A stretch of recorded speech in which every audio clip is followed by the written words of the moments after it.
When people think of the Russian Romanov dynasty, they usually think of Peter the Great, who made Russia an empire, or of Catherine the Great, who made it worthy of the title, or of Nicholas II, who was the last Tsar. Yet this brings up a question.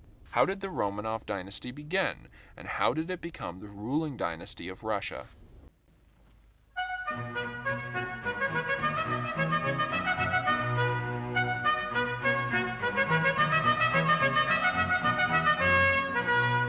February 21st, Hasemage Histories.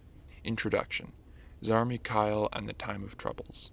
On February the 21st, 1613, Mikhail, a 17-year-old boyar and priest's son of the beleaguered house of Romanov, was named Tsar. His house was named for his great-grandfather Roman, with his grandfather Nikita taking the name Romanovich, or Roman's son, with his great-aunt Anistia taking the name Romanovna, meaning Roman's daughter. Anistia was the wife of Ivan the Terrible, who established the Tsardom of Russia out of the Grand Principality of Muscovy. Ivan would be the first Tsar of all the Russian peoples. Ivan's stepbrother, Mikhail's grandfather, would serve him as a prominent advisor, and after Ivan's death in 1584, he would lead as regent of Russia, being his nephew's only uncle. Mikhail's father would formalize the naming process, taking the surname Romanov, officially establishing the House of Romanov, or Roman's house. Rurik Dynasty. Throughout this time, Russia struggled in wars against the Kingdom of Sweden and the Polish-Lithuanian Commonwealth. These tensions were amplified in 1598 when son of Ivan, Tsar Fyodor, who had no heir and whose brother, Dmitry, had been murdered 7 years before, died. This ended the Rurik dynasty, which had ruled Russia since the Scandinavian Rurik, leader of the Rus people, had established the Kievan Rus in 862. This was the predecessor state to the Grand Principality of Muscovy, which Fyodor's father, Ivan, had turned into the Tsardom of Russia. In fact, the name Russia derives directly from the Rus people led by Rurik. The end of the 736-year dynasty would start Russia into the Time of Troubles. Time of Troubles, Boris and Zemsky. During his reign, Fyodor's closest advisor was his wife's brother, the boyar Boris Godunov. After Fyodor's death with no heir, the second Zemsky Sobor was called. This was a body of boyar and other nobles, the patriarch and other clergymen, as well as some prominent townspeople.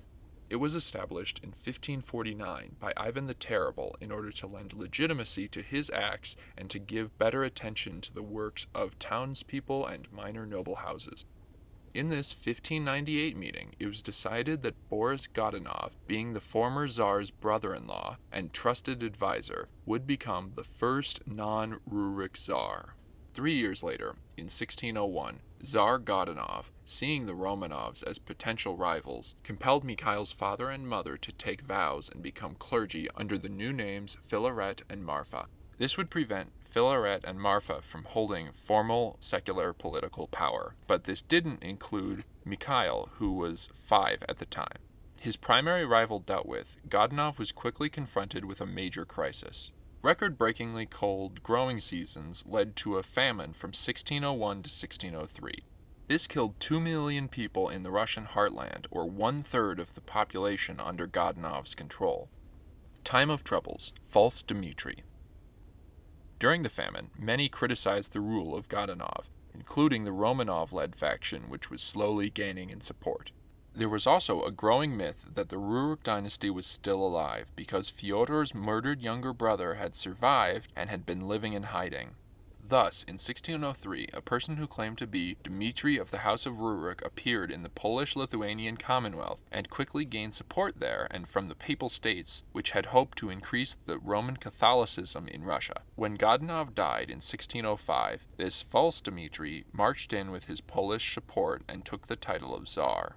Although he was correctly seen as a Polish puppet and was often criticized for his Roman Catholicism and court of Polish nobles and priests. This included his wife, Maria Manizec, whose family he gave large chunks of land to in trade for the use of their armies. During this time, he took Mikhail's father, Farlet, out of his imprisonment in Antonev Monastery and made him the metropolitan bishop of the city of Rostov in 1605. He did this seeking to make an ally, yet it wasn't enough because in May of 1606 he was killed by an armed mob who were attempting rebellion. This mob also went on to kill many of his Polish advisors and priests. Time of Troubles, War, and the Second False Dmitri. Although the Polish-Lithuanian troops entering before were technically invited by the soon-to-be Tsar, the killing of their people and puppets sparked the Commonwealth to act more bluntly by sending in troops in 1605 in a war which would last until 1618. At this time, the family of the now-dead False Dmitri claimed that he had in fact survived and began supporting a new propped-up second False Dmitri. This was a well-educated man who the Minzeches had found and tortured into claiming to be Dmitri. This second False Dmitri would never truly rule Russia, but would regain much of his predecessor's support. In 1609, he would capture the metropolitan bishop Filaret and would name him Patriarch of all Russia, a title which he couldn't actually give and which in reality was held by another. Much of his support would abandon him, however, when Sigismund of House Vasa, king of the Polish-Lithuanian Commonwealth and formerly Sweden, arrived in Russia. The second False Dmitri would attempt to regain his position, but in the end would die in 1610. Time of Troubles, Vasily and the Polish Tsar. After the fall of the first False Dmitri, a supporter of the former Tsar Boris Godunov, who had led the opposition to the false Dmitri and who had investigated the real Dmitri's death, was proclaimed Tsar, but he had little control and that constantly changing. Bolstered by his family's status as a branch of the Rurik dynasty, this pseudo-Tsar Vasily Shurisky would reign in a Moscow he only somewhat controlled from 1606 until 1610, when a group of 7 boyars captured him. These boyars would offer the title of Tsar to Vladislav, the 15-year-old prince heir to the Polish-Lithuanian Commonwealth. This title was nominal, however, due to the boyars' insistence that Vladislav convert to Orthodoxy and his father's insistence on converting Russia to Catholicism. After tense negotiation, hostilities resumed in 1610, although Vladislav would retain the title of Tsar. In 1610, Filaret was captured by the Polish king and kept as prisoner, refusing to acknowledge his son Vladislav as the Tsar. The Poles would reach their peak control of Russian territory in 1611. Time of Troubles, the last year. Starting in 1612, the Russians were able to push the Polish-Lithuanians back, and were able to regain Moscow and depose Vladislav as Tsar, although he would retain his claim to the title.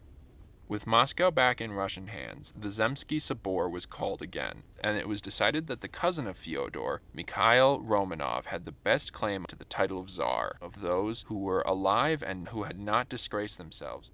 Ending the Troubles, Finding the Tsar.